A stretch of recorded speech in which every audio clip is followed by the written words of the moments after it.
उसकी शख्सियत, उसका रवैया, उसका मिलना उठना बैठना इस बात की गवाही देता है कि वो लड़ाई झगड़ा बिल्कुल नहीं चाहता। बलाज ने उसको इतनी अहमियत दे दी, बलाज के वो इतना करीब हो चुका था और इतना इत्मीनान अपना वो बना चुका था।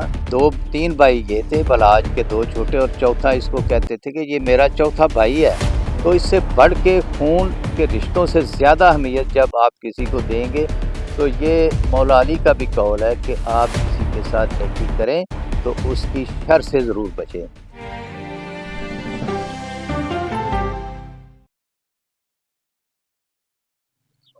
अस्सलाम वालेकुम नाज़रीन, आपकी मेज़बान तैयबा वालूर, आप देख रहे हैं आईजी न्यूज़ एचडी। नाज़रीन, अभी आपने देखा कि कुछ दिन पहले अमीर बिलाल टीपू टरकावाला जो है इनको कत्ल कर दिया गया।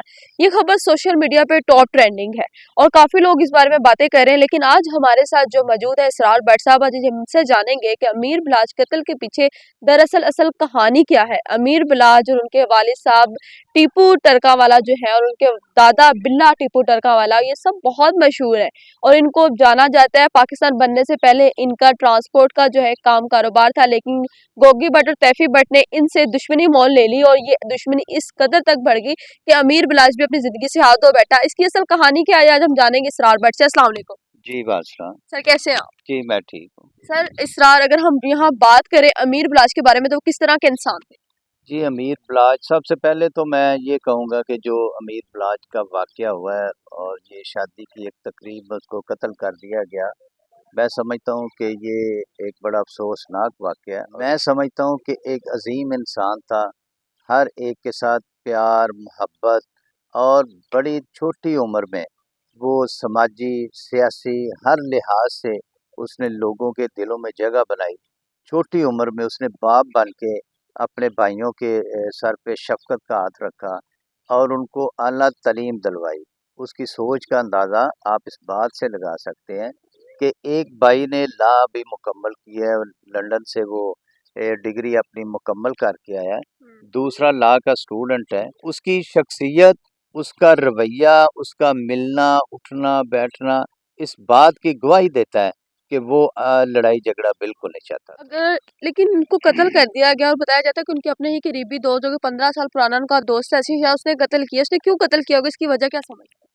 जी, उसकी वजह यही है, लालच इंसान को रिश्ते भुला देती है। एहसन शाह, उसने जब अपना ज़मीर फ़रोख्त कर दिया, ज़मीर फ़रोश वो बन गया, तो मैं उसको बड़ा ज़ाती तौर पे जानता हूँ, उसकी हरकत को, उसका उठना बैठना। चूँकि मेरा ताल्लुक़ पाकिस्तान पीपल्स पार्टी से रह चुका है, तो ये पीपल यूथ ऑर्गेनाइजेशन का लाहौर का ये ओहदेदार था कि इसकी नेचर, इसका उठना बैठना बड़ा गलत तरीके के लोगों के साथ था उस वक्त भी। मगर बलाज ने उसको इतनी अहमियत दे दी, बलाज के वो इतना करीब हो चुका था और इतना इत्मीनान अपना वो बना चुका था कि वो अंधा इत्मीनान इसके ऊपर करता था। अपने सगे भाइयों को, भाइयों ने भी कभी कहना कि भाई आप इतना आसान ना लें इन बातों को, तो उसने यही कहना कि नहीं, ये मेरा चौथा भाई है। 2-3 भाई ये थे, बलाज के 2 छोटे और चौथा इसको कहते थे कि ये मेरा चौथा भाई है। तो इससे बढ़ के खून के रिश्तों से ज़्यादा अहमियत जब आप किसी को देंगे, तो ये मौला अली का भी कौल है कि आप किसी के साथ नेकी करें तो उसकी शर से ज़रूर बचें। भाई ही भाई की मतलब कि गर्दन ले गया। भाई, अगर इसको इतना ओहदा दिया गया था कि उसे भाई करार दे दिया था, चौथा भाई करार दे दिया गया था, लेकिन एहसन ने हवस 5 करोड़ की तहत उसे क्यों कत्ल कर दिया गया और इतनी बेरहमी से कत्ल किया। कहा जाता है कि मदीना मुनव्वरा में बैठ के उस चीज़ की रायकी कर रहा था कि इस टाइम बलाश कहाँ है, उसने क्या किया और क्या नहीं किया। तो आपको क्या लगता है कि एहसन पहले भी कुछ इस तरह के कारनामे करता है जिसपे कभी शक हो कि एहसन जो है इनकी मुखालिफ पार्टी के साथ जो है वो मुलव्वस था, जैसे कि तीफी भट्ट हो गया या गोगी भट्ट हो गया, इनके साथ मुलव्वस था? इस तरह की कोई पहले कहानी सामने कभी आई? जी, इससे पहले तो कहानी सामने नहीं आई, मगर जब पुलिस को इसकी ये मदीना मुनव्वरा में बैठ के, इसने अल्लाह के घर में बैठ के, रोज़ा रसूल सल्लल्लाहु अलैहि वसल्लम में बैठ के, तो ये कत्ल की इस साजिश में मुलव्वस निकला, तो मैं समझता हूँ कि जिस जगह पे बैठ के इसने ये हरकत की, ये अल्लाह की पकड़ में आ गया। जबकि इसके ऊपर किसी को कोई शक नहीं था कि ये ऐसा काम कर सकता है, तो अल्लाह की पकड़ में ये आया क्योंकि इसने रोज़ा रसूल पे बैठ के खाना काबा के सामने बैठ के इसने ये साजिश की। तो आप इसको देखें कि ये इबरत का निशान बन चुका है। और इसकी शक्ल देखें, इसकी जो तस्वीर वायरल हो चुकी है टेंट के साथ।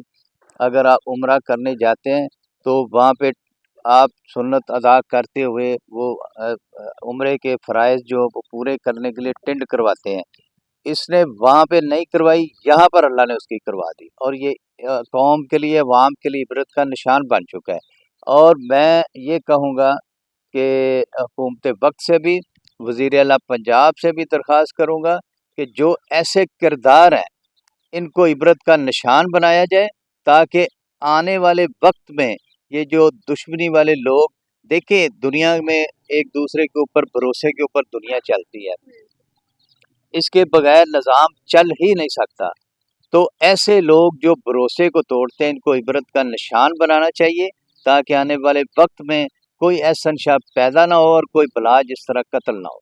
बहुत बहुत शुक्रिया इसराज साहब कि आपने में वक्त दिया। आज हमारे साथ इसराज साहब मौजूद थे। इनकी कहानी भी तो आपने जानी कि एहसन शाह किस तरह की सोबत में उठा बैठा करता था और एहसन शाह अमीर बिलाज के लिए क्या था, किस कदर उसको ज़रूरी था। लेकिन एक दोस्त गद्दार निकला।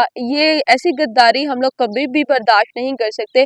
पहली बात ये है कि हम अपने दोस्तों पर एतबार करना छोड़ें। अगर हम अपने दोस्तों पर एतबार करना छोड़ेंगे तो हम अपनी ज़िंदगी अपने प्यारों के साथ गुजार सकेंगे। इसी के साथ अपनी मेज़बान तैयबा वान को दें इजाज़त। अल्लाह हाफ़िज़।